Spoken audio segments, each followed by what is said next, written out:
Rasmda aylana va to'g'ri to'rtburchak tasvirlangan. Aylana bilan chegaralangan soha yuzining to'g'ri to'rtburchak yuziga nisbatini toping deyilgan.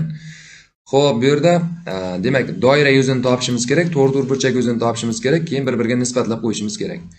Demak, buni doirani radiusini aytaylik, mana shu yerda r deb belgilab tursak, bu yer ham r bo'ladi.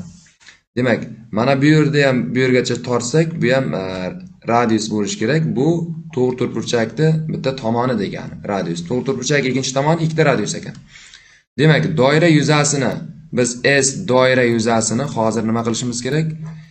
S to'g'ri to'rtburchak, mana shuni yozsak, S to'g'ri to'rtburchak yuzasiga nisbat qilishimiz kerak. Doira yuzi pi r kvadrat degan formula bilan aniqlanadi. To'g'ri to'rtburchak yuzasi bo'yiga endi ko'paytiriladi. Mana bu yer ikkita radius bo'lsa, bu yer bitta radius. Ikkita radius ko'paygan bitta radius bo'lyapti. Mana bu to'g'ri to'rtburchak yuzasi.